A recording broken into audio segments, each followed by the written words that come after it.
In the sprawling universe of Final Fantasy, Kuja stands as a character shrouded in complexity and contradiction. His motivations at first glance seem straightforward, the pursuit of power and dominance. Yet beneath this flamboyant exterior lies a labyrinth of psychological intricacies waiting to be unraveled.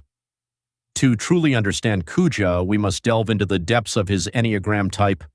Kuja is best described as an Enneagram Type 4 with a 3-wing, often referred to as the individualist.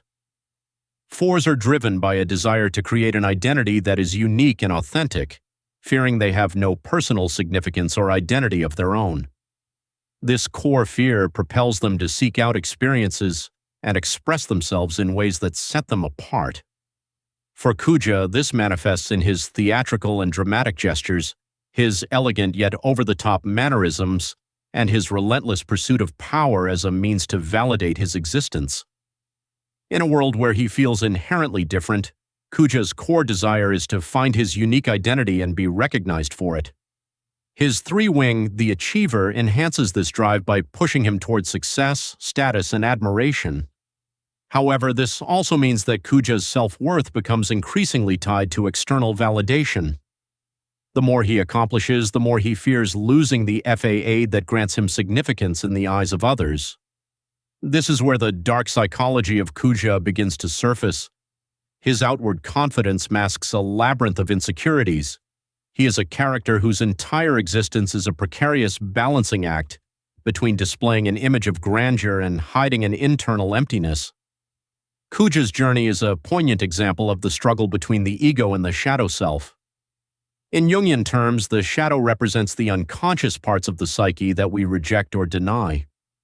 For Kuja, this shadow is the fear of being ordinary, of being just another tool in the grand scheme of things.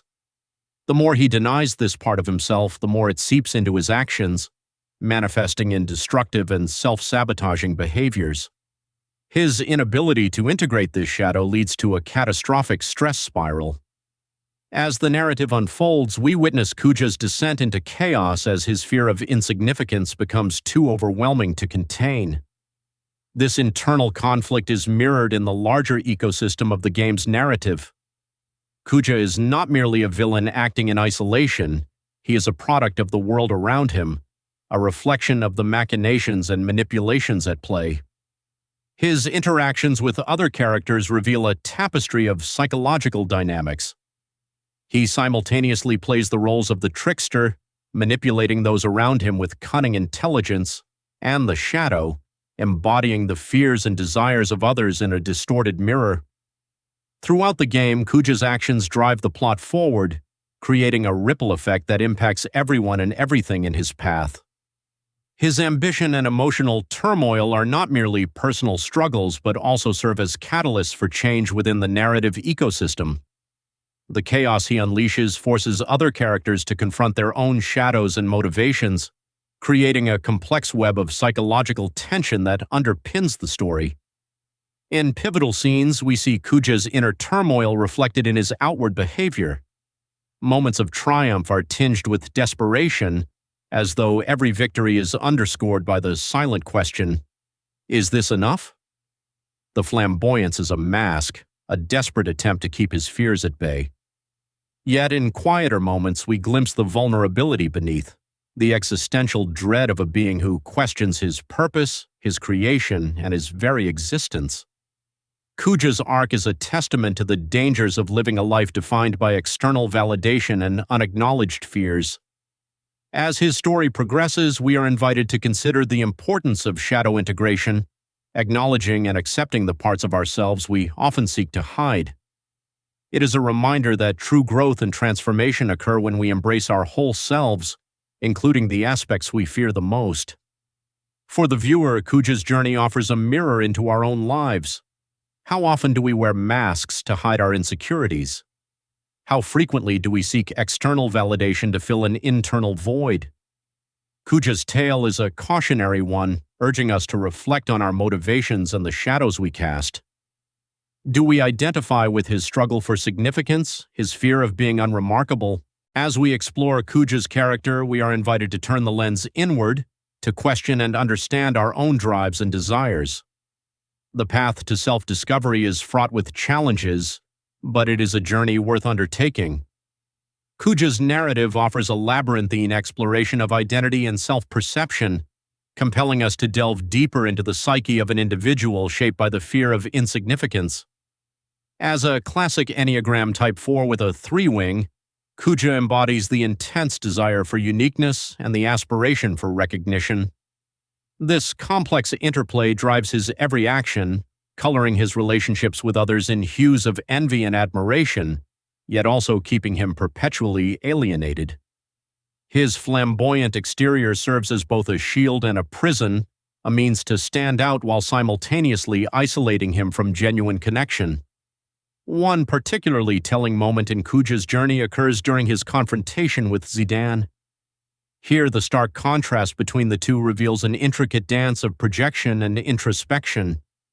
Zidane, embodying the role of the hero, inadvertently becomes the mirror Kuja both fears and needs.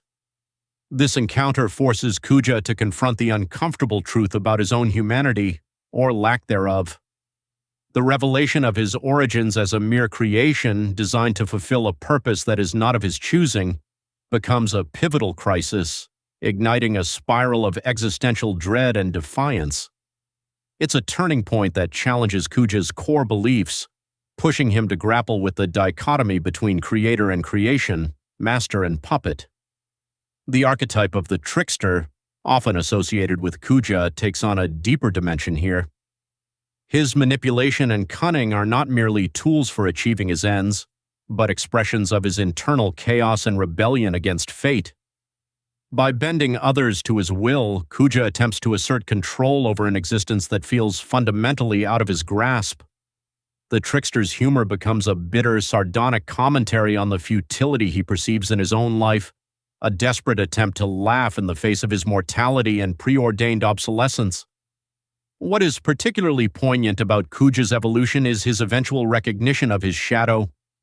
In a climactic moment of vulnerability, faced with the reality of his impending end, Kuja begins to integrate the darker, disowned aspects of his psyche. This process is neither easy nor entirely redemptive. It is fraught with the painful acknowledgement of his own limitations and the choices he has made. In Jungian terms, the integration of the shadow involves accepting traits and impulses he has long denied or projected onto others, transforming them into sources of personal insight and strength. In his final acts, Kuja's motivations shift subtly but significantly. The desire for power and validation gives way to a more profound quest for understanding and reconciliation.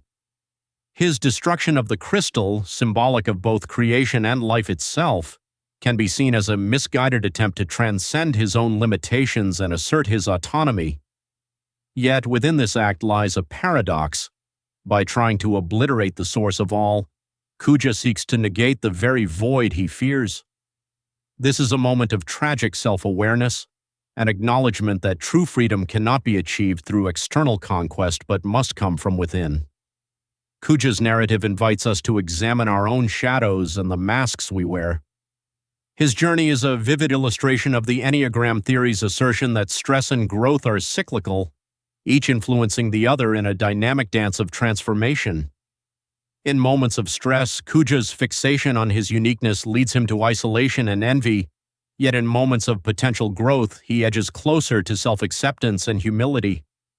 As we reflect on Kuja's story, we are reminded of the universal human struggle with identity, purpose, and the fear of insignificance. His tale encourages us to consider the ways in which we navigate these same waters, urging us to recognize and embrace our shadows as integral parts of our being. Just as Kuja's flamboyant flair conceals a deeper vulnerability, so too do we often hide behind facades, fearing that our true selves are unworthy of love or acceptance. Kuja's ultimate lesson lies in the courage to confront these fears, embracing the entirety of who we are in the quest for a more authentic, integrated